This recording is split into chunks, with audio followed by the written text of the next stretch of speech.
And we are live. Welcome back to Takes by Fans. We have a great show for you today. As always, we are live every single day at noon Eastern. Now, if you want to watch live, head over to twitch.tv/takesbyfans. If you want to watch but not live, no worries. Head over to our YouTube channel. We post all of our episodes and clips of the show daily there. And then if you just want to listen and not watch, no worries there. We are on podcasting apps, Spotify, Anchor, Google Podcasts. We are this close away from getting certified for Apple Podcasts and iHeartRadio, folks. Just waiting for the application to clear, folks. So however you want to watch or listen, we've got you covered multiple ways to do it, folks.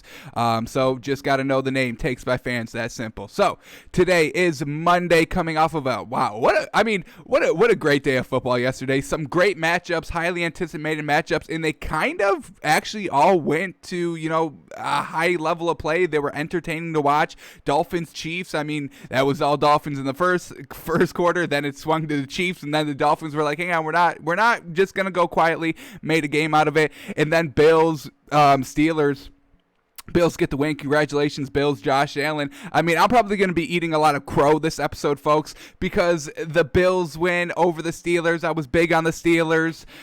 We've got the Browns tonight. They'll probably win tonight too. And, some other games that we just didn't want to buy the Colts. We have to finally start buying this Colts team. Really, this Colts team is real, real good, folks. So I was waiting for Phillip Rivers to make a mistake. I've been waiting for Josh Allen to make the mistakes, and they still are making the mistakes. Josh Allen didn't play a clean game of football, but he played a pretty goddamn good game. I'll give him that. So we're going to go through all the games like we do on Monday, break down every game just to get us ready to start talking about Week 15. We have to talk about Week 14 before we start talking into Week 15. So Monday we break down the Week 14 matchups. Tuesdays, we do our cash trash list and our power rankings. Wednesday, we do our film study. And then Thursday, Friday, that's when we start talking about, the next week and looking forward. So without further ado, there's no stories to even talk about today. Nothing is broken. Everything that we really need to talk about we'll cover when we break down those games. So we're just going to jump right into it today. We'll also do our moneymaker at the end of the show for tonight's Browns-Ravens game. Actually, let's do that right now. Let's do that right off the rip since we don't have any stories. So Browns-Ravens tonight, Monday Night Football, looking real good. Let's get these lines all the way up to the date. Updated. Let's see what this is. Ravens, Browns, and it is still Ravens -3. And now, after everything that just happened yesterday, I think I'm flipping to Browns +3. Give me the points here. The home team, the better team. Is this the better team? Is the Browns the better team? Now, as a Dolphins fans, I'm rooting for the Ravens to lose, so the Dolphins have an easier chance to get into the playoffs. But just as a fan of the game and who's gonna win this one, I think I like the Ravens. I think they have the better offense, but can we all take a deep breath? This Browns team is pretty good, and the one reason why I don't really love the Browns in this game coming into kind of before Sunday is because I thought Baker Mayfield would finally take that step back, but watching Josh Allen play at home against a good team, I don't know. It's giving me hope for the Browns here. So we're going to go Browns +3. We're going to take the 3 points at home. Kevin Stefanski's calling great defensive plays and great defensive schemes, so they may be able to stop this highly explosive Ravens team. And this Ravens team, they haven't won that many games. They have gotten shut down before by the better defenses. The Steelers defense shut them down. The Patriots defense shut them down. So this Browns defense at home, primetime game, Baker Mayfield, he's just coming off of a huge win last week, so he may be able to keep it up like Josh Allen did. We're going to take the Browns +3 here, folks. Don't be so ignorant. Admit when you made the mistakes, and I think we made some mistakes last week with some of our picks. Not trusting the Colts and not trusting the Bills. We're going to trust the Browns here tonight. Give us the 3 points at home. Huge game, playoff implications, division seeding, all that into play. Ravens outside looking in on the playoff bubble. They're the 8th seed when there's only seven seats available. So we'll see if this Ravens team can do anything on the road. We'll see how well Baker Mayfield's gonna play. I'm gonna bet on Baker Mayfield this week, folks. I'm betting on Baker Mayfield. Now, is that gonna bite me in the butt tomorrow? I don't know, but not trusting Josh Allen and not trusting Phillip Rivers, that also bit me in the butt today. So let's switch it up. Let's go Browns +3. I love what this Browns offense can do. I mean, they're talented, folks. They've got 9 wins. This is a good team. This is not your classic the last 20 years Browns team. They got a competent head coach. Baker Mayfield is not playing, doing too much. He's just kind of being a solid game manager, and this Browns defense is playing perfect, folks. So love the Browns here. Ravens are good too. I mean, their explosive running game. They just had 3 running backs all with like 100 yards rushing last week. It was truly something incredible to watch. We'll see how well Browns defend it. I mean, this is going to be a real good game tonight. So we'll take Browns +3.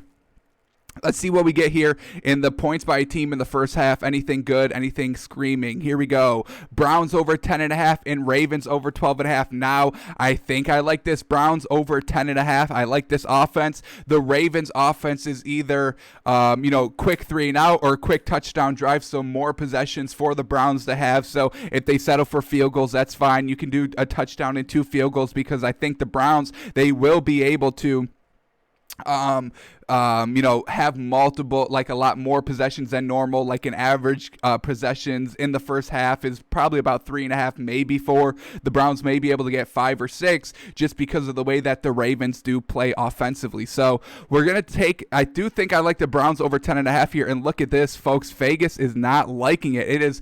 You can make a lot of money on this, folks, truly. Browns over 10.5 points in the first half is +120. Usually these are always like -110, -115 because they usually go either way. They're very, very can go either way. So I think you get some good value here. Over 10.5, yes. I mean, they just put up 38 points in the first half against that Titans defense on the road. They can absolutely put up 11 points in the first half here. I understand this Ravens defense is good, but I thought the Titans defense was good last week. It doesn't matter. This Browns team is real good, folks. They are very, very good. So if you like the Bills, you should be loving this Browns team. They are basically the exact same team, folks, truly. Great head coach, great defense, kind of a game manager, maybe a little above game manager emerging. I mean, these are both their 3rd years in the league, so both emerging quarterbacks here. They both have that one great superstar wide receiver. The Browns had multiple, but right now it's Jarvis Landry because Odell Beckham's out. The Bills have Stephon Diggs, and they've got decent running attack too. This Browns running attack is better than the Bills running game, and this Browns running attack is something. It's fierce with Nick Chubb and Kareem Hunt. So this is. I don't know, folks. I think this is some great value. Vegas doesn't like it. We're going to take it. We actually love it. Over 10.5 points. You put $500 on this, folks. You are profiting $600. You can make a ton of money off this. I love this bet. Browns over 10.5 points in the first half. Browns +3. Love it all. That's how you make some money tonight, folks. Ooh, I love it. All right. We're feeling real good about our picks today. All right. Now that we got our moneymaker out of the way, let's start breaking down some Week 14 matchups. And, there was a lot of good ones, so we've got to jump right into it. We'll start here with Broncos and Panthers, and the Panthers lose this one. Broncos win 32-27. And, this was a lot to ask, kind of, this Panthers team. And Teddy Bridgewater to kind of overcome. They can overcome not having Christian McCaffrey. They've done it before the season. They've been used to it this season. But when you take away one of their key wide receivers in DJ Moore, now they're taking away a little too much of this offense. And Teddy Bridgewater just cannot keep pace with that, losing his top wide receiver here. So they end up losing. They put up 17 points in the fourth quarter. I mean, this was 32, 10, 30. What was this going into the fourth quarter? Going into the fourth quarter, it was about 25-10. Then Carolina kind of scores early fourth quarter. Yeah, about 13 minutes in the fourth quarter to make it 25-17. So decently close game, but they just couldn't overcome it. They tried to put up 17 points in the fourth quarter, and it still was just not enough for Carolina. So here we go. Let's start with Teddy Bridgewater here, 30 of 40 for 283 yards, no touchdowns, no pick. I'm telling you, this Carolina team is going to be very, very good next year when all their pieces are healthy. Unfortunately, just hasn't been this year. Mike Davis, I mean, he's been absolutely fantastic as a backup running back, just kind of filling that role. 11 carries, 51 yards, 2 touchdowns, just being kind of that running back game manager now that Christian McCaffrey's not playing. So I really love what Mike Davis has been doing this season. And with, DJ Moore out, Robbie Anderson steps up to that, number one wide receiver spot, which, he can definitely fill. He's been having great success kind of as a co-1, number 2 in this Panthers offense, however you want to really describe it. Look at this Curtis Samuel stepping up, as well, being kind of that, solid number 2 now that DJ Moore did not play this game. So Curtis Samuel, 7 receptions for 68 yards. So they were still slinging this ball around. We know this, Teddy Bridgewater 40 times throwing the ball, 283 yards. So they were still throwing this ball around. Just unfortunately ran out of time a little bit here.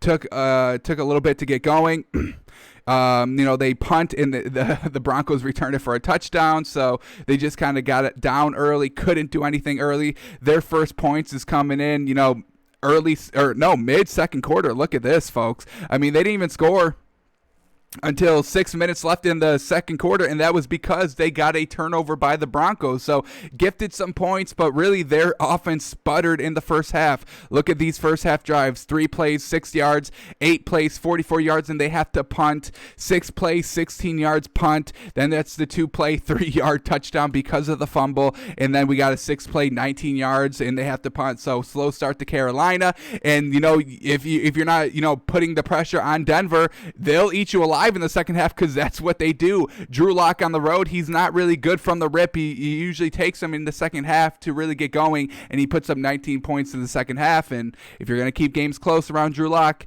he'll win them in the end. So let's switch over to the Broncos here. Drew Lock, 21 of 27. Fantastic game, 6 incompletions, and he slung it for 280 yards and 4 touchdowns, no picks. This is the Drew Lock that, we wanted to see. We didn't want all those turnovers.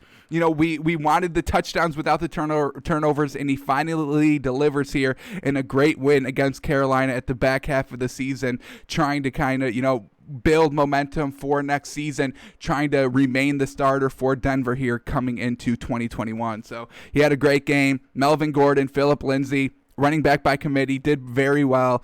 Melvin Gordon, 13 carries for 68 yards. Phillip Lindsay, 11 carries. He only had 24 yards, so not the greatest, but when you combine it to Melvin Gordon, I mean, we're looking at 25 carries for very close to about like 80, 90 yards. So, I mean, they never abandoned the run game. That's fantastic. It helped Drew Lock. He only threw the ball 27 times. That's not that much in an NFL game. So, just keeping it conservative with Denver here.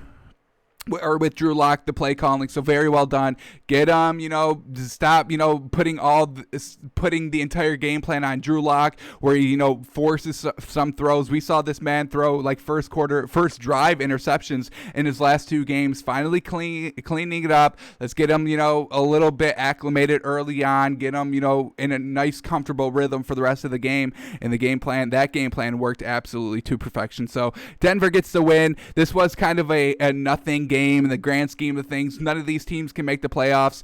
Panthers were down a wide receiver. Our opinions of these teams don't change by, Carolina losing and Denver winning. We still, like this Panthers future, and this Denver team, we're still trying to figure out Drew Lock and kind of how these pieces are going to perform next season. So nothing really changes in this game. Broncos get the win. Alrighty, another game I was wrong about this week, folks. Texans, Bears.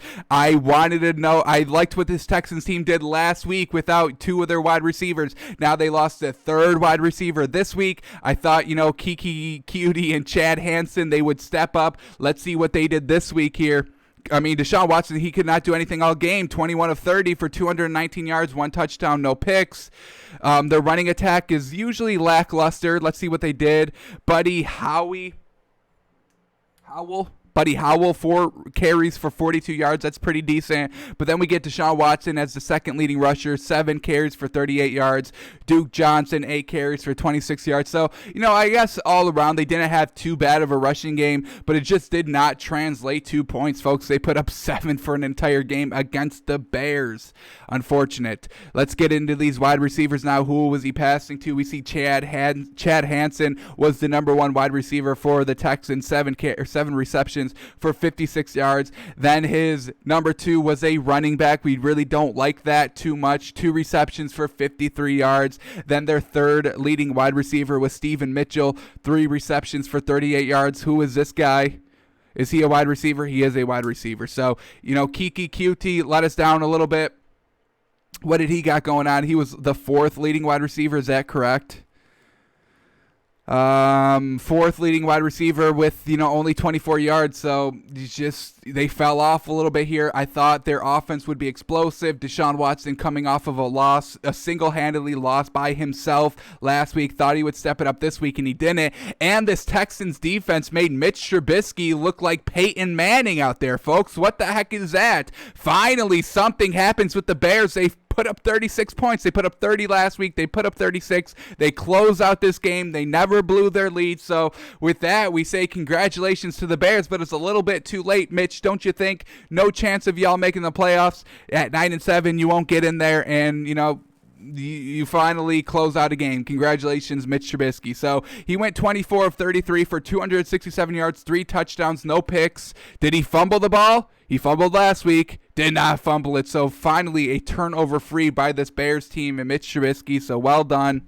The rushing attack absolutely ate as well. David Montgomery, 11 carries for 113 yards and a touchdown. That's 10 yards a carry, folks. Did he have one big run? He did have one big run. Look at this. Their first offensive play of the game, folks. David Montgomery, 80-yard touchdown to the house, 80 of his 113 coming off one play, folks. So Texans, they stopped the run after that. And they still let Mitch Trubisky literally throw the ball. I mean, this Texans defense, they could not stop anything. They kind of stopped the run after they gave up 80-yard touchdown run, and then from there, it was just Mitch Trubisky. You take 80 yards away from David Montgomery, and now he's got 10 carries for, 33 yards? Is that a good running performance? Not that good. It's decent. It's average. It's 3 yards a carry. It's average. So Mitch Trubisky takes over the game. 3 touchdowns firing. Allen Robinson had himself a game because he always does. So Allen Robinson, 9 receptions, 123 yards and a touchdown. Then we had David Montgomery, 3 receptions for 42 yards. He was their second leading wide receiver. Jimmy Graham coming in clutch, 4 receptions, 23 yards and a touchdown. I mean, you see who he likes to throw to, folks. So Bears get the win. Finally, Mitch Trubisky, does this change our thinking on Mitch Trubisky? No. I mean, you finally are starting to get here, like, against a bad Texans team. You're at home. You just blew the game last week. Is this supposed to make up for the game last week? No, it doesn't. So Mitch Trubisky had a good game, finally. Had a no turnover game, finally. And the Bears finally get the win, but a little bit too late here. Texans, man, a little disappointed in them. We've always been trying to buy this Texans team because we do like Deshaun Watson, but that's all this team is. It's Deshaun Watson. That's all they have. They have no good pieces defensively. They have J.J. Watt, but is he making a big impact? They just let an 80-yard run on their first play and then gave up 36 points for the entire game. So they couldn't stop Mitch Trubisky. I don't know what more y'all can do. So Texans lose. And Bears absolutely blow them out, folks. Another game we called wrong. Unfortunate. Alrighty, here we go. Let's move on. Cowboys and Bengals, and finally the Dallas Cowboys wins a game they should be winning. Congratulations. They blow out the Bengals here 30-7. That's what should happen. I mean, we're talking Andy Dalton and Zeke versus, who do we got here? Brandon Allen and Trayvon Williams. Which one are you taking? Because I'm taking the Cowboys. I'm not taking Brandon Allen and Trayvon Williams. Come on, what are you nuts? So let's start here with the Cowboys. Andy Dalton, 16 of 23 for 185 yards, 2 touchdowns, no picks. Absolutely game manager. A little bit of a dink and dunk performance, if you ask me. If you're not throwing for 200 yards, that's dink and dunk. I don't care if you have less than 20 completions. It's still dink and dunk, in my opinion. Throw for at least 200, folks. Ezekiel Elliott, this was supposed to be his big break. He was fighting through the injury. He was the one that was like, hey, I'm going to be the leader from now on. I recognize kind of my place on this team, and I need to start stepping up. 12 carries for 48 yards. No touchdowns. Okay, your counterpart, almost had as many yards as you. Tony Pollard, 11 carries for 39 yards. So running back by committee, I got it done. But Zeke himself still not stepping up, and this is against the Bengals. Why did you not run wild all over this Bengals team, Zeke? I don't know. I mean, this Cowboys team, look at this. They're starting quarterback threw for less than 200 yards, and they're starting running back rush for less than 50 yards. So still don't know how they put up 30 points. A lot of turnovers. Let's see. Oh, my goodness. 2 fumbles right off the rip. 3 fumbles. Yo, this Bengals team is absolutely trash. Look at this drive summary, folks. The first drive for the Bengals, first drive of the entire game, they fumble. Dallas cashes in with 3 points. Now, the Bengals, second drive, they fumble, and it's a fumble 6. Dallas returns it for a touchdown. Now they're up 10-0. Their third possession, they fumble again. And the Cowboys cash in for a touchdown on that turnover. They cashed in 17 points off of 3 turnovers. You really can't get any better than that, folks. And now we start seeing why the Cowboys really only put up 30 points and why they were able to put up 30 points while their offensive numbers being very not so good. It was because of the mistakes that the Bengals make. It's because of the defense. This offense is truly atrocious, folks. They can't even step up and have a good game, a good outing with the Bengals without getting a kind of a comfortable 17-point lead. Folks, they rarely even touched the ball in the first quarter. Look at this. They had the ball for 3 minutes and 20 seconds in the first quarter. That's it. The Bengals held it for the rest of the time. How absolutely insane. All right, so let's start talking about Dallas's points when they didn't get a break and they had to kind of drive an entire field. Let's see if they get any of that. Didn't get any of that in the first half. All their points were assisted on short fields or turnovers. Now we're talking third quarter. Let's see what we get here. Little bit of a solid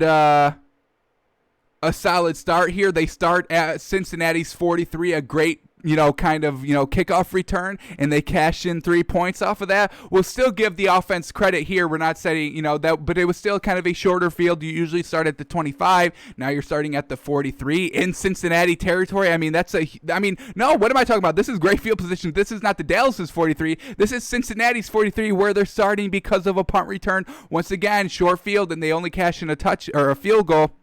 Then they have to start driving, their own field again, starting on their 19, can't drive there. Starting on their own 31, can't drive there. Now we go into the fourth quarter. Start on their own 10, and finally, all right, this is a nice long drive. Start on their 10, get a field goal.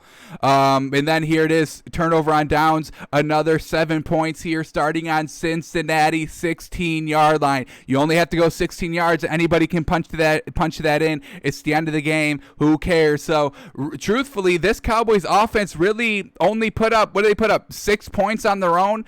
Really, if you even count this starting field goal. So, really, the offense only put up 3 points on their own, folks, truthfully. Everything else was short fields. When they have to drive the entire length of the field, the Cowboys are still trash, even against the Bengals, folks. This is still not a good team. We're not buying the Cowboys going into next week already, I can tell you right now. These are not good numbers. These numbers do not reflect 30 points. Remember what happened to the Patriots when they put up 45 points against the Chargers, and Cam Newton threw for 60 yards, and their running back ran for 60 yards?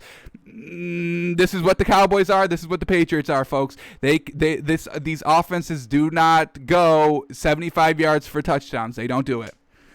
Let's look at the Bengals now. Can't tell too much about them. They're truly not good, folks. And it's not a knock. They're just rebuilding, so let's all relax. Brandon Allen, 27 of 36 for 217 yards, dink and dunk. 1 touchdown, no picks. Their star running back, Trayvon Williams, 12 carries, 49 yards. Meh. We got A.J. Green, 6 receptions, 62 yards. He had a touchdown. Well done. T. Higgins, 5 receptions, 49 yards. So, I mean, Brandon Allen, he's going to his wide receivers. A.J. Green, T. Higgins, Tyler Boyd, going to his actual good weapons. So I give him credit for that. But, 7 points last week, 7 points this week. They can't score the ball. That's what the Bengals do. They cannot score the ball. How unfortunate. Let's go back to the Cowboys. We forgot to see who Andy Dalton was throwing to. We got Amari Cooper, leading wide receiver. I'll give him that. 51 yards for Amari Cooper and a touchdown. CeeDee Lamb, second leading wide receiver, 2 receptions for 46 yards. So, yeah, he was going to his playmakers. Like to see it. Just don't like that they put up 30 points and, their offense really only put up 3. And Zeke only put up 48 yards. So, still not buying into this Cowboys team, even though they got the win in blowout fashion. Alrighty, let's move on to Packers and Lions, and this was a close one. This is why we kind of avoided the spread. I think it was 8, maybe even 9 at closing time. And, the Lions keep it close because it's a division game. Aaron Rodgers versus Matt Stafford, they have history. Matt Stafford is like just looking at Aaron Rodgers and probably thinking to himself, I want the career you have. I mean, they basically have the same careers, just one has a Super Bowl and one doesn't.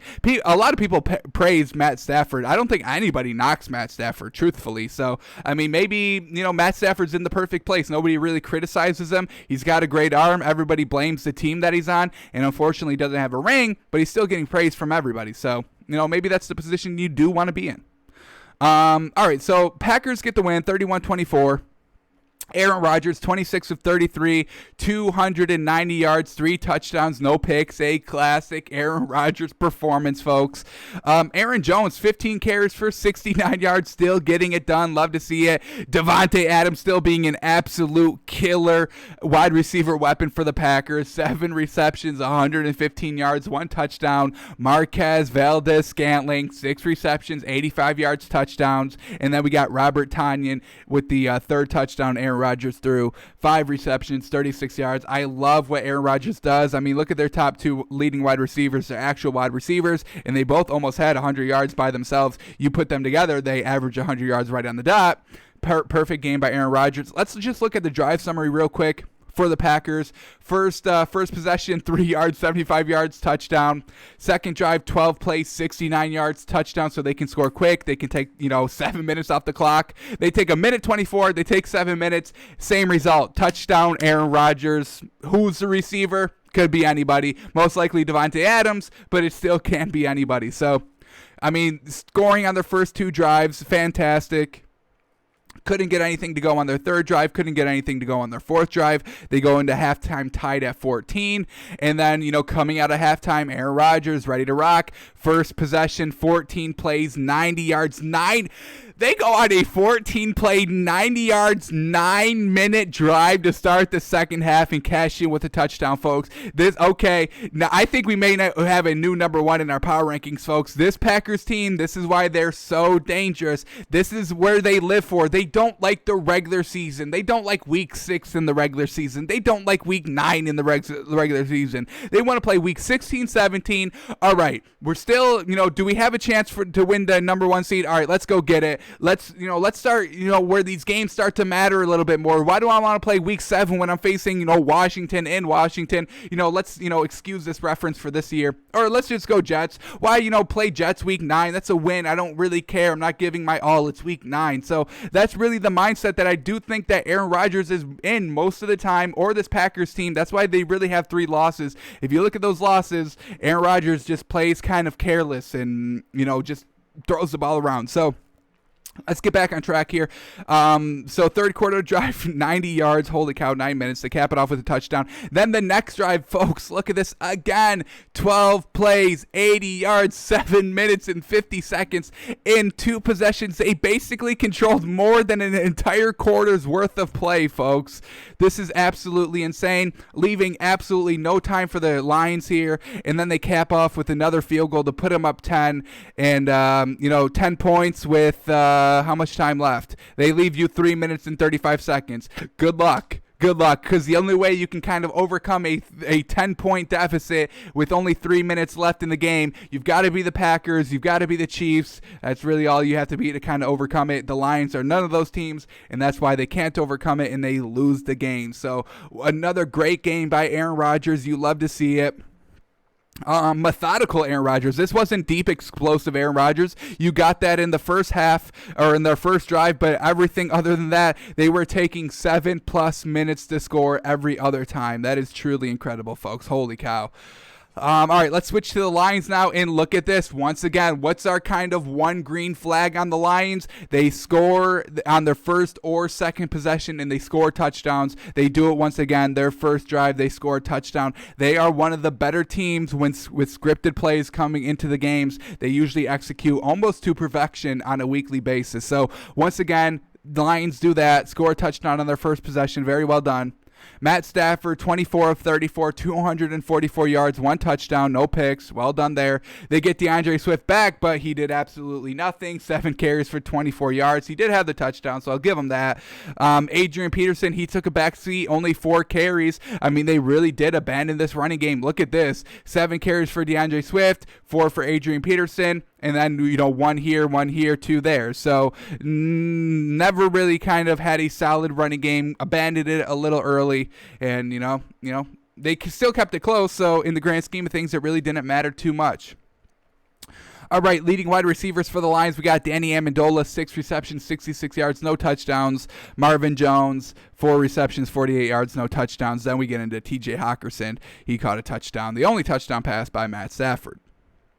So that was Packers-Lions close game, kind of back and forth, tied at halftime, 10-point lead with 3 minutes left. That's when the Packers finally pull away. This is a classic Packers-Lions game. That's why we kind of stayed away from the line. And if you took the Lions +9, +8, whatever it was, congratulations, you hit. But, still, our feelings on the Lions don't change during this performance. And I think our, perception on this Packers team, I think we're buying them a litare bit more. And now that the Steelers have fallen from that number 2 spot or number 3 spot, wherever we had them, Packers, hey, where are the Packers right now in our power rankings? Where do we got them at? 3? Nah, they could be moving up to 2, folks, truthfully. I love what Aaron Rodgers is doing here down the stretch.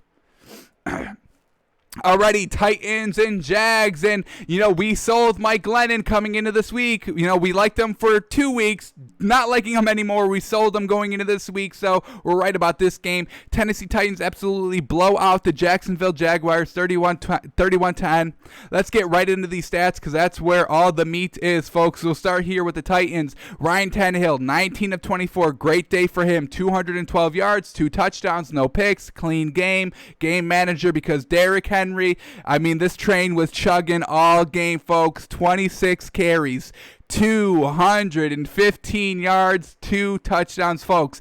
How the heck do you carry the ball 26 times and have an 8.3 yards per carry, folks? That is absolutely insane. Derrick Henry is hands down the best running back in the league. He was the best running back last year, and he literally gets better every single year. He has not taken a dip year his entire career. That goes back to college, folks. He literally gets better every single year. And I don't know. I don't even want to see him next year because if he's going to be even better than he was this year, I don't want to see that, folks. I don't want to see that. That's a Super Bowl champion. That like next year, 2021, we should just give it to the Tennessee Titans. Give them the ring.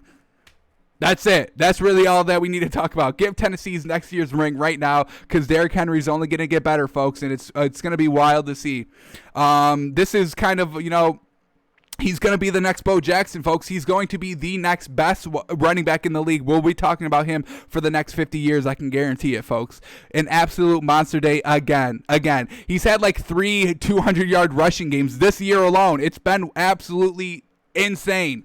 And then look at Ryan Tannehill. The run opens up the pass. The pass opens up the run. There is correlation between Ryan Tannehill throwing for 212 yards and Derrick Henry rushing for 200 yards. He rushed more than Tannehill threw it. Derrick Henry had 215 yards. Ryan Tannehill had 212 yards. Derrick Henry outperformed Ryan Tannehill on the ground himself. It's wild, folks. This is what I'm talking about. The run opens up the pass. A.J. Brown, 7 receptions, 112 yards, 1 touchdown. The one touchdown came on this long, deep ball. Look at this. Can we watch this real quick? Because this was a fantastic throw and fantastic catch. Let's watch this real quick. This is what Ryan Tannehill does, folks. And it's off play action. Classic. Oh, it's a flea flicker. I mean, you can't get any more what this Titans team is than this play right here. Look at this, folks.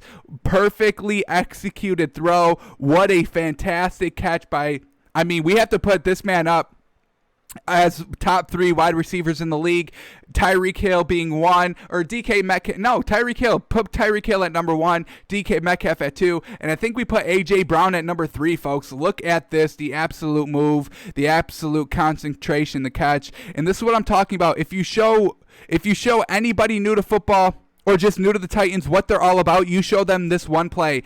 It's a flea flicker. Everybody buys on the run, because you have to respect Derrick Henry, and then you still have to respect the game manager arm of Ryan Tannehill, and then you've got the great catch by A.J. Brown there. This is what the Titans are, folks. Heavy on the run, you have to respect it. Got to respect the arm. Got to respect the receiver, folks. They have talent everywhere, and they always kind of show out. So what a game by the Tennessee Titans here. They put up 31 points. Just well done. I mean, Derrick Henry was literally running all over them. What were his touchdowns? What do we got? 36-yard touchdown run by Derrick Henry. What else do we got? Is that it? Is that all of his touchdowns? 1-yard touchdown run there. All right. So just one big touchdown run. Where did his other big runs come from? 47-yard run, Derrick Henry. Love to see it. Led to a touchdown. Any other big runs? Not there. Not there, not there. So a couple big runs, 36 yards, 45, 22. Any other ones? So far, not yet. We'll find them, though. Looks to be it, maybe. 10-yard. What's on this touchdown one? Yeah, so a couple of big runs, 33, 42, 30, another one. So fantastic job all around by the Titans. Now let's switch over to the Jags now, and Mike Glennon has finally had enough now. He ends up getting benched for Gardner Minshew, and I think that's really the right decision. I think Gardner Minshew is their best quarterback, and when he got injured, you obviously have to make the switch there. But Gardner Minshew was kind of healthy for the last couple weeks, and they were still rocking with Mike Glennon. I didn't understand that choice. So Mike Glennon finally gets benched now, but before he got benched, he did 13 of 22 for only 85 yards, no touchdowns, 1 pick. Let's see where his pick came in from. Where does his pick come? There it is, third quarter. When they were down 24-3, you throw a pick, trying to come back into the game. And I mean, folks, look what they try to do in the first half. We get a 10-play, 40 yards. They missed the field goal. 4-play, 23-yard punt. 3-play, 60-yard punt. 8-yard, 27-yard punt. 4-play, 5-yard field goal because they capitalized on a fumble by the Titans. Who fumbled on the Titans? How dare they? Looks like Corey Davis. Oh, how dare Corey Davis fumble? That's not really him. How crazy. All right. So Jaguars capitalized on the field goal, or on the fumble with a field goal, and then after that they go 3 plays, -5 yards. So they were literally getting nothing. You have to make the switch. Mike Glennon isn't getting it done. You're 1-11 at this point. No shot at the playoffs. Just try to win this game. I actually like going with Gardner Minshew, and he comes in 18 of 31. Folks. How desperate was this Jaguars team to win the game? Well, Mike Glennon, when does he get benched? On this drive right here, I'm assuming. So Gardner Minshew comes in 8 minutes left in the third quarter, and then he still throws 31 times. That's wild, folks. I mean, we're talking about, these other games that we were just breaking down. Nobody had like 31 attempts for the entire game. So, really desperate here by the Jaguars to really kind of, come back and win this game. Gardner Minshew steps up decently, 18 of 31, 178 yards, 1 touchdown, no picks. They got decent help by their running attack throughout the entire game. James Robinson, 12 carries for 67 yards. And then their leading wide receiver was Keelan Cole, 7 receptions for 67 yards and a touchdown. So Jaguars just not being good, 10 points for the entire game. Mike Glennon, unfortunately, goes back to the bench, and that's where he'll stay for another 5-6 years when his time comes again. And we'll be looking forward to that when that time comes. But Gardner Minshew, I think, gets his starting job back for the final 3 weeks for the Jags. And once again, we kind of had this Minshew mania going into 2021. Can he get it done? I don't know. Who's to blame for in Jacksonville? I'm going to say the coach, but y'all can have your own opinions on that. Alrighty, let's move on here. What else we got? All right, Chiefs and Dolphins, and what an absolute great game this was to watch. If you turned it over, third quarter when it was starting to break away, unfortunate for y'all. But Dolphins start out so strong. They pick off Patrick Mahomes 2 out of their first 3 possessions. And unfortunately for the Dolphins, they could only cash in 10 points, not 14. And that one definitely, hurt them a little bit. Kept the Chiefs around, and after the Dolphins put up 10, that's when the Chiefs come back, and you just have to kind of overcome their their overpowered, high-powered offense. And if you can overcome that kind of quick spread, those quick additions of points that this Chiefs team does on a weekly basis, they'll go from 0 to 14 quick, they'll go from 7 to 21 quick, they'll go from 0 to 30 quick. I mean, that's exactly what they did. So they score a touchdown, 2 touchdowns to end the first half, and then they come out with another touchdown and a fumble or a punt return 6, and then they get a safety, and now just like that, they're up 30-10. With midway third quarter to go, and the Dolphins start to come back a little bit because of the turnovers, because Tua just unfortunately come up a little short. So let's get into these stats now. We'll start here with the Dolphins. Tua, 28 of 48. 316 yards, 2 touchdowns, 1 pick. Finally threw his first interception. Unfortunate. But, we had no rushing attack. We had to start DeAndre Washington because we had no Matt Breida. We had no Salman Ahmed. And who's the third? The big one. Can't remember the name. How unfortunate. But, we were missing 3 running backs. We lost Devontae Parker and Mike Gesicki halfway into this game. So we're running on fumes, and we still made it a competitive game. So well done there. Not making any excuses. We lost. Unfortunate. So the Dolphins' leading wide receiver was Lynn Bowden, 7 receptions for 82 yards. Then it was Mac Hollins, 5 receptions, 66 yards. Then it was finally Mike Gesicki with 5 receptions, 65 yards, and 2 touchdowns. Jakeem Grant, little disappointed from him. He had a couple of drops, some beautiful balls thrown by Tua, some underthrown balls thrown by Tua as well, though. So the Dolphins, they just need one good wide receiver to go along with the Devontae Parker, and he needs to stay healthy, and then I think we've got a squad. So Dolphins did all they could, made it a game. They had 4 turnovers, folks. They forced 4 turnovers on the Chiefs, and they're all fantastic. So Patrick Mahomes, let's talk about him. 24 of 34 for 393 yards. Man, almost threw 400 yards on us. 2 touchdowns. He did have 3 interceptions, though, and they were all pretty much his fault. Yes, they got tipped, but, look where Patrick Mahomes was throwing on those balls. The one was kind of a screen where he was trying to throw away in the dirt, gets popped up. That's a pick. Another one, that's just, a pick, bad decision, gets tipped up, and these are all just placements of where Patrick Mahomes, these are not just, bad reads. These are just poor decision making with the ball. He also took a 30-yard sack, so the defense was really all over him. And if we had a little bit of a stronger, more kind of experienced offense, we could have maybe pulled away the win there.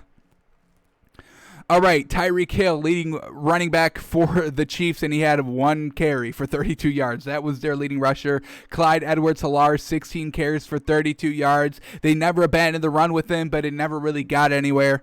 Just now we'll go to the leading wide receivers, and folks, Travis Kelce, 8 receptions for 136 yards and a touchdown. And if you can believe this, Travis Kelce is the leading receiver going into next week, folks. Yes, he has more receiving yards than actual wide receivers. More than Michael Thomas, more than Stephon Diggs, more than Mike Evans, more than Tyreek Hill, more than Sammy Watkins, literally more than everybody. He's number 1, and he's a tight end. Tom Brady's literally looking at that and being like, damn, I should have went to Kansas City. Or damn, I should be doing that with Gronk. One of the two. That's his thinking there.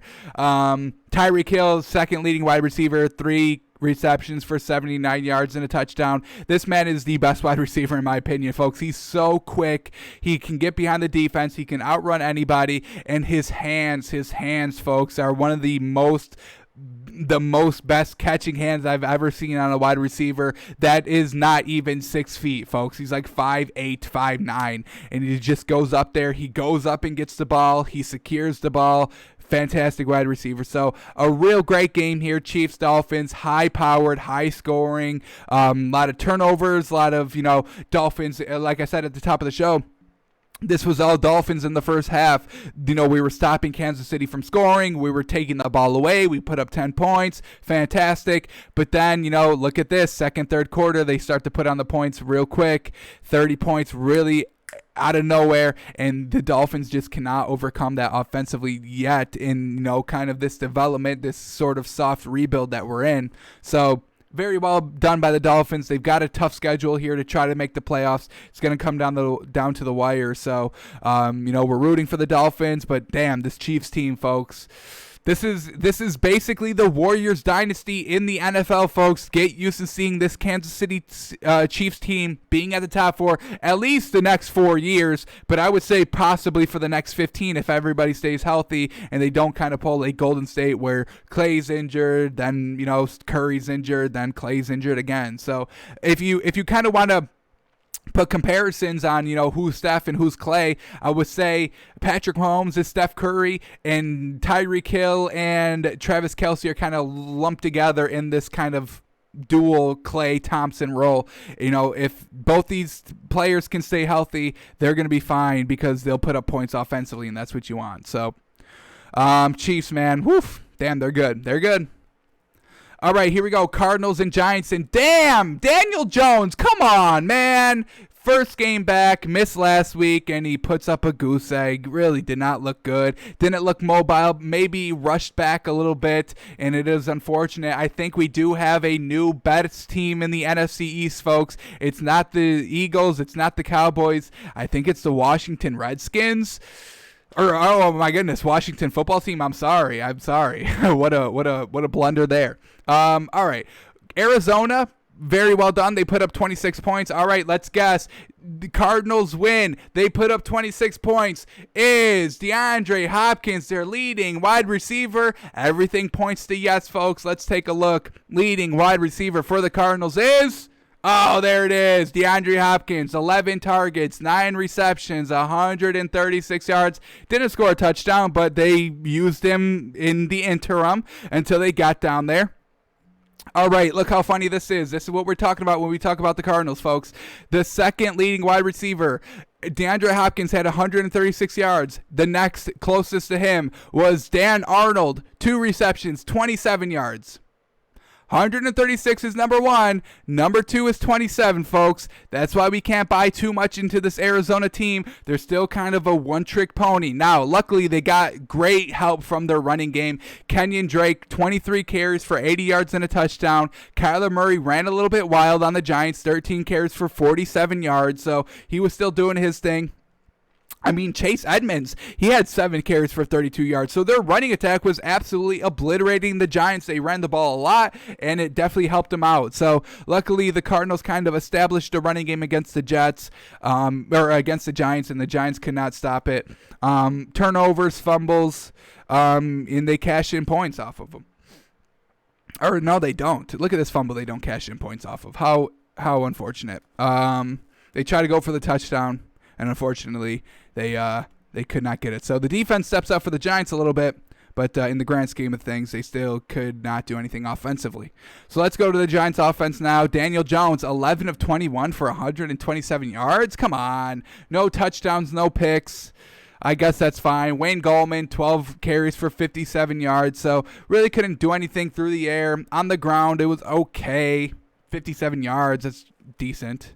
But still doesn't get the job done, as we see. They only put up 7 points. Oh my goodness, look at all these fumbles by the Giants, folks. Daniel Jones fumbled 3 times, he lost 1. Colt McCoy fumbled once and lost it. Dion Lewis fumbled once and lost it. Let's see where all these fumbles came. We see the first one coming on their first drive, and this is Daniel Jones sacked fumble. Unfortunate, Jesus, unfortunate. All right, their second fumble comes in the second quarter, and Arizona cashes in with a touchdown, and that was 6-0 going into that second fumble, folks. That's still a game. That second fumble makes it 13-0. Now we're starting to get it maybe a little out of hand. Giants still can't score. Cardinals get the ball to start the second half, and they put up a touchdown, making it 20-0.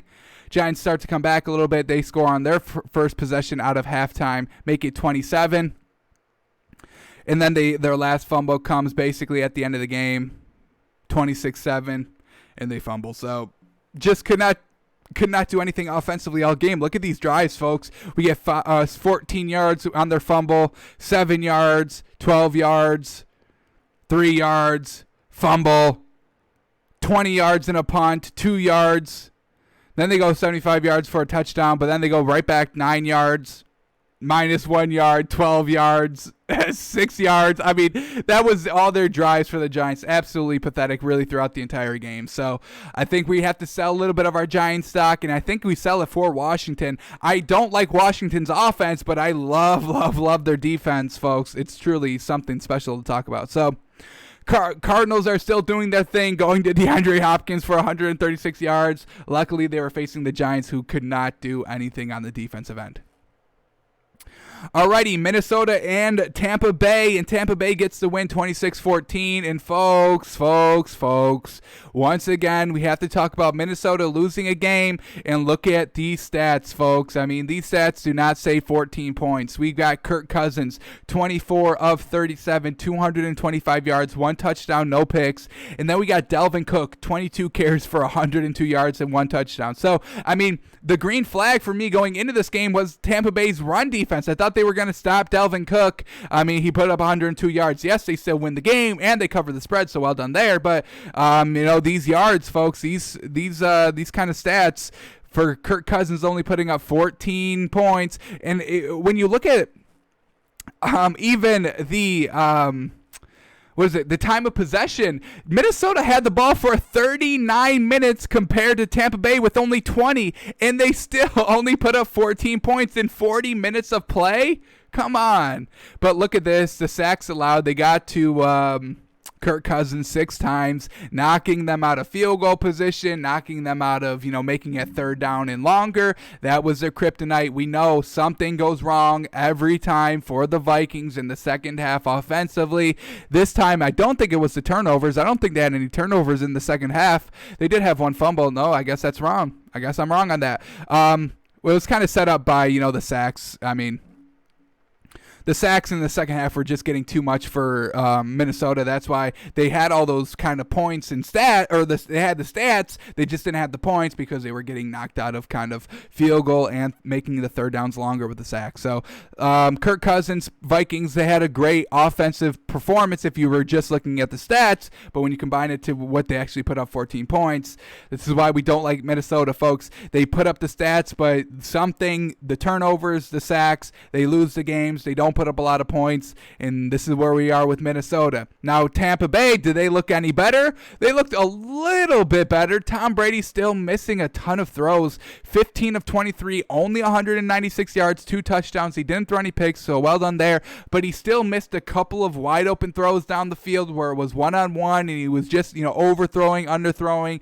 just not being accurate, and that is still something to be concerned about for this Tampa Bay team, because if it wasn't for their defense, Minnesota could have easily put up 26 points too and possibly beat this Bucs team offensively. So can't buy this Bucs team too much just quite yet, folks. Even though they get the win, Tom Brady only 15 completions. Ronald Jones, very well done on the ground, 18 carries for 80 yards. He had a touchdown.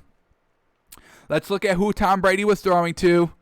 I already like it here already. Mike Evans, leading wide receiver, 3 receptions for 56 yards. Antonio Brown, 5 receptions for 49 yards. He hit Scotty Miller once for 48 yards and a touchdown. That was kind of their big play. That's the kind of the play where if you kind of look on social media and in the media for this entire week, they're going to be talking about that one play most likely, and not the underthrows and the overthrows, on all the other plays. So look out for that Scotty Miller highlight for this entire week, folks, because they're not going to be showing Tom Brady multiple incompletions down the field. So that's really all to talk about. Tom Brady looked okay, didn't look the greatest, and Vikings are pulling classic Vikings tactics in the second half, just not being good in the second half offensively. They'll either take turnovers or sacks, and this week it was the sacks, so not great.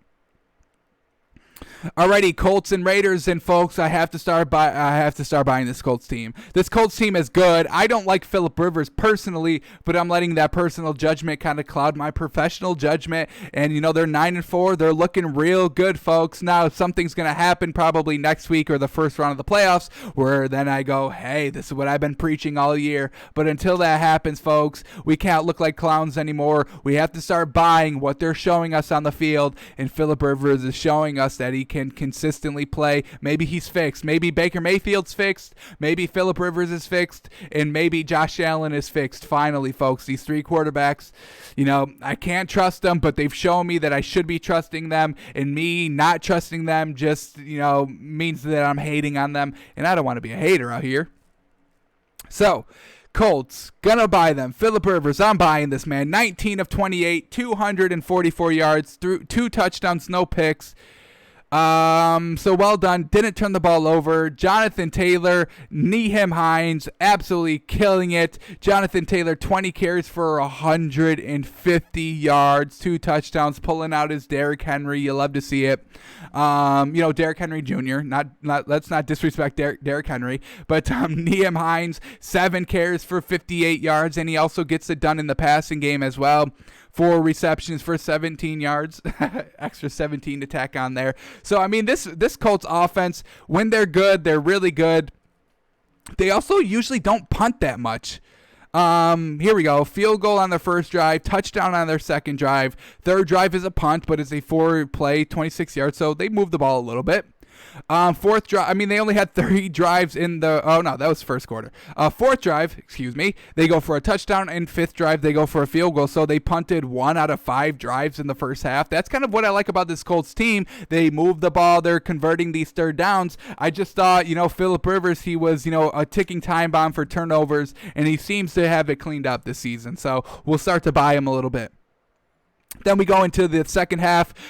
First drive of the third quarter, touchdown. Second drive of the third quarter, touchdown.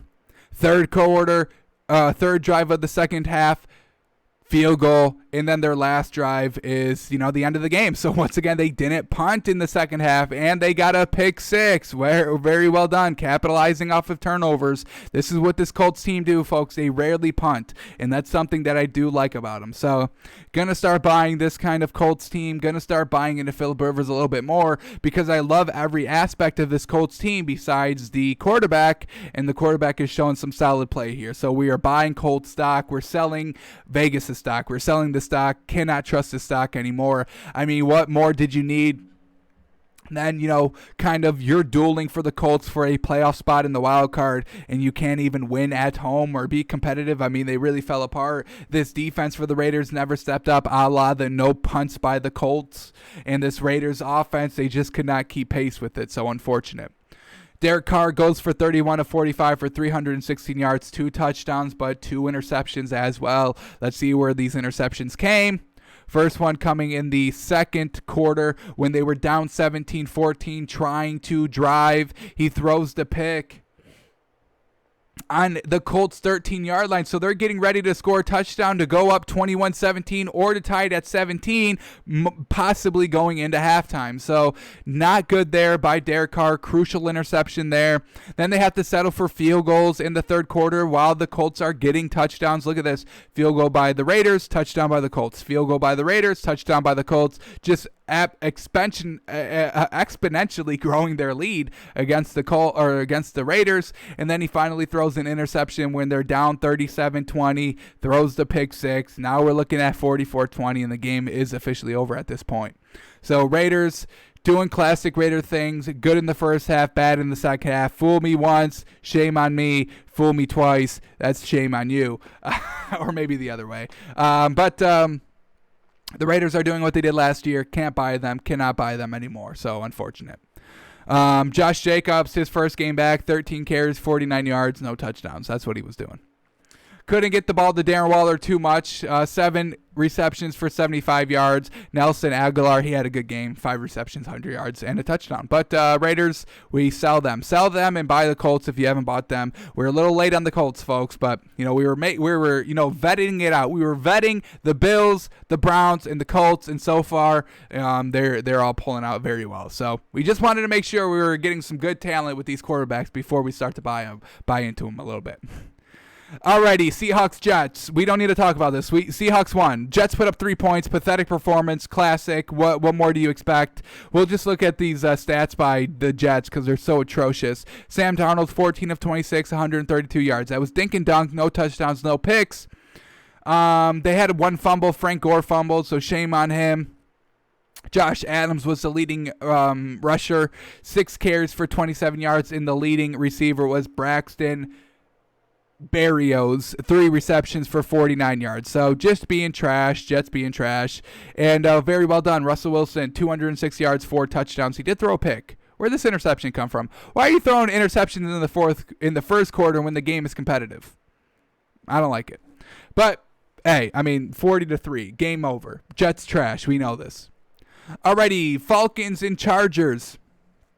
Let's look at this game now. Let's look at Matt Ryan. 21 of 32, 224 yards, 3 interceptions. They've got to move off this, man. I'm so sick of trying to stand up and defend for this man. You've got Julio Jones and Calvin Ridley, and I get it. Julio Jones didn't play this game, but that's besides the point. He's still not being good or consistent, and you've got above average wide receivers to work with. Calvin Ridley, Russell Gage, Todd Gurley in the backfield. Who's their tight end? Brian Hill? Doesn't matter. Ito Smith, he's good too. If you give 2 of these weapons, he's going to have success. So, got to move off of Matt Ryan. It's unfortunate, but he has to go kind of with Dan Quinn. They've got this funk attached to him, and Matt Ryan will never overcome this funk. He's proving it every single year in, year out. These interceptions are killing them. Let's look at these interceptions, all coming in the second half. First one coming in the third quarter, and the Chargers go and tie up the game with a touchdown at 17. Then he throws another interception in the fourth quarter. Falcons get bailed out by picking it off again, and then Matt Ryan goes and blows the game. So he throws an interception. They kind of get bailed out with the Atlanta defense picking off Justin Herbert, and then what does Matt Ryan do with that kind of second chance? He throws an interception, and then the Chargers just hold on for the last 30 seconds for the field goal. How atrocious. Matt Ryan throws interceptions on the Chargers' 45-yard line with 36 seconds left in the entire game, tied at 17.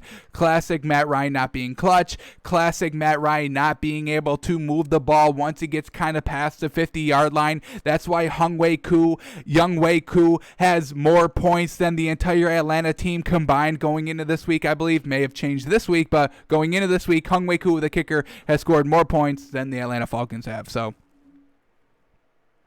make of that what you will.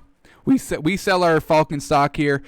Chargers finally getting a close win and closing out a game. Congratulations. It took, 2 interceptions in the fourth quarter for them to finally not blow a win. They were getting ready to blow it, folks.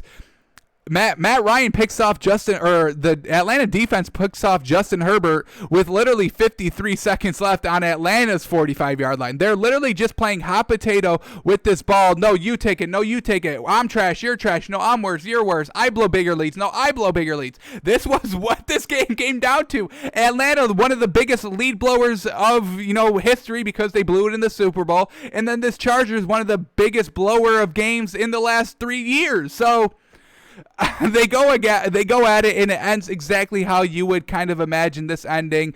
2 interceptions. by Matt Ryan, one by Justin Herbert, and finally, the Chargers finally drill a 43-yard game-winning field goal. Thank God, because if they missed that one and it went into overtime for a tie, that would have just been like to a T exactly how you would predict this game going with these two teams. So trash on trash, and Luckily for the Chargers and Anthony Lynn, because we're not going to be saying fire Anthony Lynn, even though we probably should, even though they win this week. So Anthony Lynn probably benefits the most out of every player during Atlanta and the Chargers, because we're not talking about fire Anthony Lynn this week. They finally won a close game. Alrighty, 3 games left, and then we're out of here. Here we go. Saints and Eagles. And the Eagles, they start Jalen Hurts, and he looked good. 17 of 30, 167 yards, 1 touchdown, no picks, a little bit of a dink and dunk.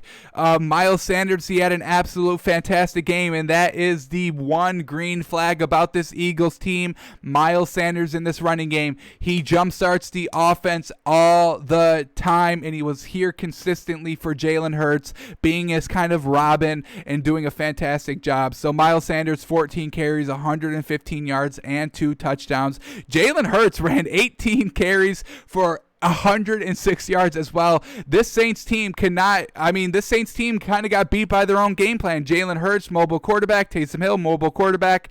And, Jalen Hurts puts up 100 yards on the ground and 100 yards through the air. So, basically Taysom Hill, what he's been doing. Now, Taysom Hill looks a little bit better than Jalen Hurts, but Jalen Hurts got the win. So, hey.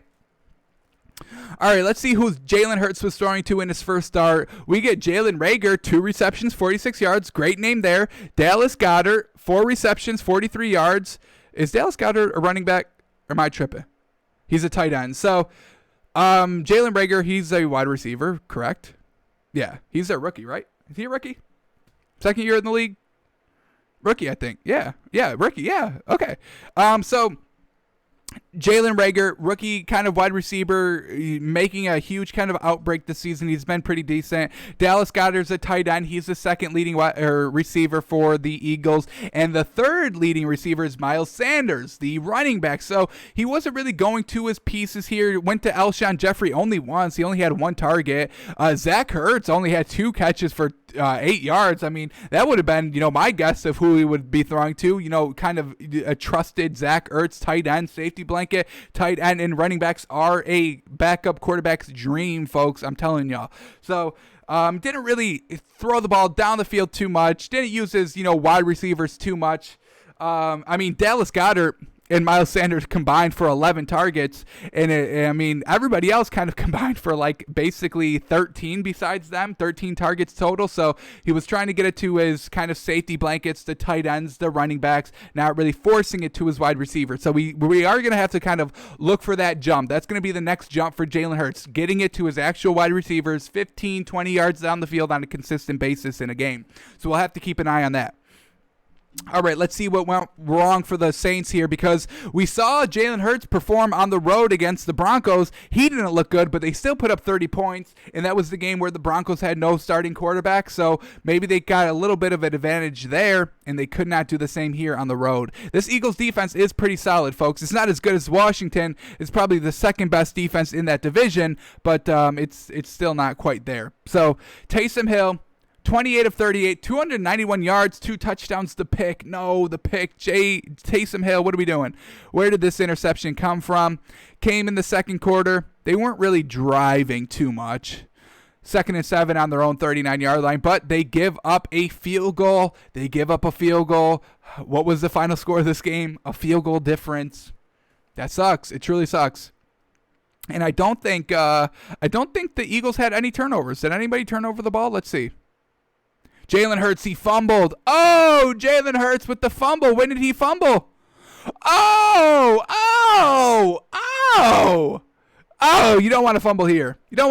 This is like Baker Mayfield fumbling last week. Kind of, you have like a 2-score lead, but you fumble, get them a little bit closer. So Jalen Hurts fumbles with 1 minute and 51 seconds left. Now the Eagles are up 10. Saints take that fumble, score a touchdown, make it the 3-point game that we see here, but they still had a chance at an onside kick. They scored really quickly. It only took them 51 yards for 18 seconds, folks. That's what it took after the fumble for the Saints to score the touchdown. So they made it a 3-point game. Tried the onside kick, doesn't go. So Jalen Hurts get bailed out a little bit because if the Saints win that game, you take it back to that Jalen Hurts fumble. Mitch Trubisky fumbles last week, loses the game. Baker Mayfield fumbles last week against the Titans. Luckily, they had a big enough lead where it really didn't make a difference. But it's still something that we do need to note that he's not closing out of games 100% just quite yet. All right, so let's go back to Taysom Hill now. Or just the Saints in general. Alvin Kamara, 11 carries, 50 yards, and a touchdown.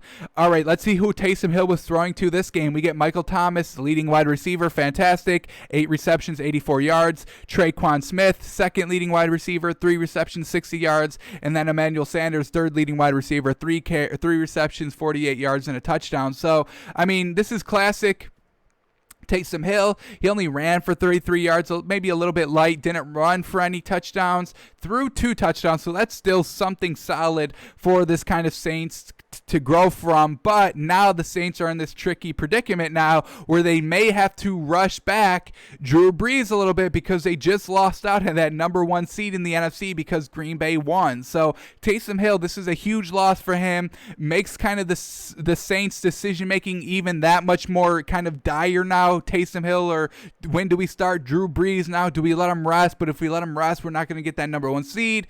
Taysom Hill doesn't perform very well on the road. This is kind of, they really should have lost that Broncos game most likely. If the Broncos had a starting quarterback, that Saints team would have most likely lost that game, folks. So Taysom Hill on the road, he's good at home, not so good on the road. Unfortunate. We will definitely be looking at both these quarterbacks on Wednesday. Definitely Jalen Hurts, and we'll definitely keep tabs on Taysom Hill. All right, 2 games left, Washington and the 49ers, and I'm telling y'all, I don't like this Washington offense, and I'll tell you right off the rip why. Alex Smith gets injured, how unfortunate, so Dwayne Haskins comes back in the game, and how well is that going to be? You know, my feelings on Dwayne Haskins, not the greatest. So Alex Smith, basically this entire game, 8 of 19 for 57 yards and an interception. The interception came in the second quarter, and luckily they get bailed out by the defense because the defense is so good that they force a fumble 6 on the 49ers, so that interception by Alex Smith really gets kind of wiped out and kind of almost beneficial because they score points because the defense takes the field. The Washington shouldn't even put out their offense. They should have put out their defense for the offense to be like, hey, I know y'all don't know what the offensive plays are or how to play offense, but we're going to trust you more than Alex Smith because he's not getting it done either. So let's see when Alex Smith gets injured. Is it on this drive? Dwayne Haskins starts the third quarter. He also took the end of half. So did he get hurt on that interception? I think he got hurt on that interception pass. Let's see. Because this is the last play that he is in officially. So here he is. Goes deep. Didn't get hit.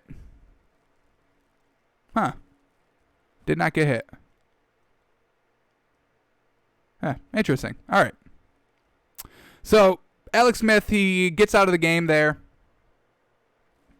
And Dwayne Haskins comes in for the rest of the game. And then Dwayne Haskins goes 7 of 12 for 51 yards, no touchdowns, no touchdowns, no pick. Just being kind of a game manager. He didn't fumble either, did he? No, congrats. Alrighty.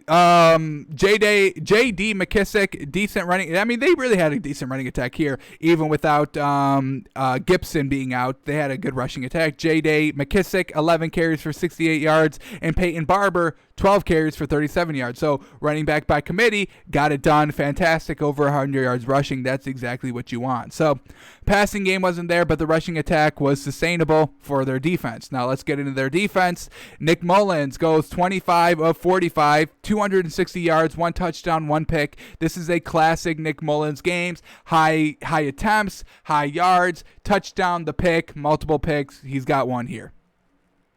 His interception comes in the third quarter, and it's a pick 6. So they had a fumble 6. They had a pick 6. Who fumbled here? Who fumbled 6 here? Who was it? Nick Mullins sacked. He fumbles. Wow. So, I mean, Nick Mullins, he's responsible for 14 points for Washington and 7 points for San Francisco. So, I mean, this man put up 21 points himself. So, good on him. Good on Nick Mullins. He's always scoring for both teams, but he's still scoring. Raheem Mostert, 14 carries for 65 yards. Jeff Wilson, 11 carries for 31 yards and a touchdown. So Washington and San Francisco both had great running backs by committee. Both quarterbacks playing lackluster, and this Washington defense just being so good. Chase Young, fumble 6. Absolutely fantastic. He scores that. Let's look at what Chase Young did this game, because it was an absolute wreck.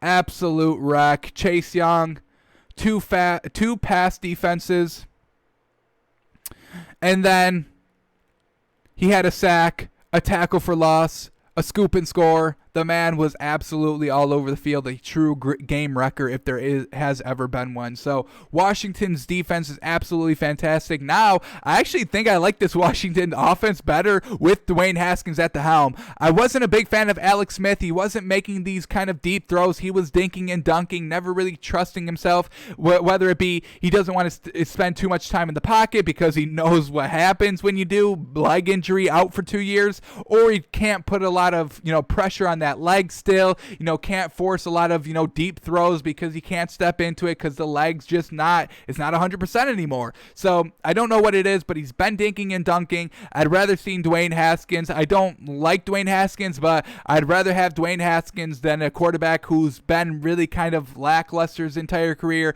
then gets a lot of sympathy for 2 years, comes back. I mean, when he at 100%, I didn't like Alex Smith as like his Super Bowl winning, playoff winning quarterback, a game manager quarterback. Definitely, maybe a solid backup, but he's not going to win you the big games. So he couldn't do that at 100%. Not going to be able to do it coming off a 2-year freaking leg reconstructive surgery. So I think Dwayne Haskins, he's going to be starting this week. That's already been announced. So I think I like Washington maybe a little bit better. They're better than the Giants so far. I mean, that performance by Daniel Jones this week, that was really off-putting, truthfully, folks. That was not anything good to watch, and I've been big on the Giants. So I think Washington's the clear favorite for the NFC East now. This defense, folks, it's good. It's good. It is good. Now Dwayne Haskins just has to be, a solid game manager, and we've got ourselves a winner in the NFC East. Alrighty, and then the last game, the Sunday Night Football game, Steelers and Bills. And hey, this first half, this first quarter, the Steelers were absolutely doing exactly what I thought they would be. They were kind of actually beating the Bills. They were beating the Bills, folks. I'm not going to deny it. Yes, the Bills won, but up until this Big Ben interception that went pick 6 with only freaking a minute and 2 seconds left in the game, that flipped the entire game, folks. This Bills team was struggling to score. They were struggling to keep moving the ball. Let's look at this Bills drives up until that interception. We get 3 and out for only 6 yards. Then we get Josh Allen interception. Then we get 3 and out again, 3 plays, 8 yards and out, 5 plays, 7 yards and out for the Bills, 5 plays, fumble. Who fumbled here? Dawson Knox, unfortunate. So a fumble, and then another 3 and out punt, 3 plays, 3 yards punt. Then they finally get some points on the board. Finally, 9 plays, 43 yards, but they have to settle for a field goal. And then the interception comes, the pick 6, and everything changes from that point on. After coming out of the third quarter, they have all that momentum. They just got the pick 6. They're going into the locker room with the lead. Everything's going well, and this is a new Buffalo team after halftime. First possession out of halftime, 8 plays, 68 yards, touchdown. Second drive after halftime, 4 plays, 57 yards, touchdown. So, folks, this was, a huge turnaround. The Steelers were winning until Big Ben threw an interception, and he played absolutely horrible this game, folks. So let's start here with Ben Roethlisberger, 21 of 37, 187 yards, 2 touchdowns, 2 picks. We told you that first pick coming with the pick 6 at the end of the first half, and then his second interception is coming in the fourth quarter when they were trying to come back into this game. Throws an interception with 7 minutes left. It's an 11-point game. Could have made it 1 possession. where were they? They were on their own 34, so they weren't driving, but they had that opportunity to go and, put up points, make it a one-score game. They can't. Bills, and this is huge for the Bills, they get this ball back with 7 minutes left off that interception, and they just run out the entire clock for the rest of the game. So great job by the Bills. They have great coaches over there. They have a great defense. One of the best. I mean, we've got to start looking at this Buffalo Bills defense as one of top 5 defenses in the league now. Josh Allen, he's playing out of his mind. Let's not get there yet. Let's finish here with these Steelers stats. James Conner, 10 carries, 18 yards. Couldn't do anything on the rushing attack. And as I said, Big Ben, only 187 yards passing, so he wasn't going at anybody really down the field. Juju Smith-Schuster was their leading receiver, 6 receptions, 55 yards, and a touchdown. Then we had Deontay Johnson, 4 receptions for 40 yards, no touchdowns. So they just couldn't get anything going. Players were still having a lot of drops. Those were still making a difference. I thought those would be cleaned up. They're not. The one thing that we can say for the Steelers team is that, they played 3 games in 12 days. So let's still give the Steelers team a little bit of breathing room, not too much. The offense was never anything in this game, so that's still concerning. If you're not putting up points, you're not going to win the game. So, yes, your defense is still good, but the offense really lost it. The defense was shutting down the Bills in that first half. They put up only 3 points, but then Big Ben with that pick 6, you just doubled their point total in an instant and swung all momentum to Buffalo. So, all right, let's look at Josh Allen now in this Bills team. Josh Allen, 24 of 43 for 238 yards, 2 touchdowns in the pick. And, it's so tough because, Josh Allen was doing exactly what I thought Josh Allen would do in this game. They made the big mistake. Luckily for the Bills defense, the Steelers offense couldn't do anything, and they get bailed out. Josh Allen interception results in nothing. It results in nothing. There's no repercussions. There's no responsibility to be taken for Josh Allen's interception, because the Steelers can't hold him accountable. So not good there by the Steelers, making Josh Allen, his turnovers make them, make him mute. So that's what Josh Allen did. So we want to buy Josh Allen, but he's still making it, the interception in the first half, that's inexcusable. And if the Steelers team was any good on offense, they would have taken complete control of the game from that moment on, but we see that they don't. And then it's the Bills. The Bills are the ones who take advantage off of turnovers, the Big Ben pick 6, and then they start getting their offense figured out off that momentum going into coming out of the third quarter, out of halftime. So just like Baker Mayfield last week against the Titans, fumbles in the fourth quarter, makes it a little bit closer than what the game actually is. None of these quarterbacks are playing flawless games, so we can't buy into them, but they're winning, so we have to buy into them. Baker Mayfield, Josh Allen, and Phillip Rivers. So those are the 3 quarterbacks. I want to all right, let's wait one more week to see, but we can't hold off any longer on these guys, folks. We got to start accepting that these teams are good, and the Bills are good. Josh Allen's playing good, and, overcoming mistakes, overcoming adversity. I love everything about it. Here we go. Let's finish off with the Bills here. Zach Moss, 13 carries, 43 yards, no touchdowns. Devin Singletary, 7 carries for 32 yards. So their running back by committee was pretty decent.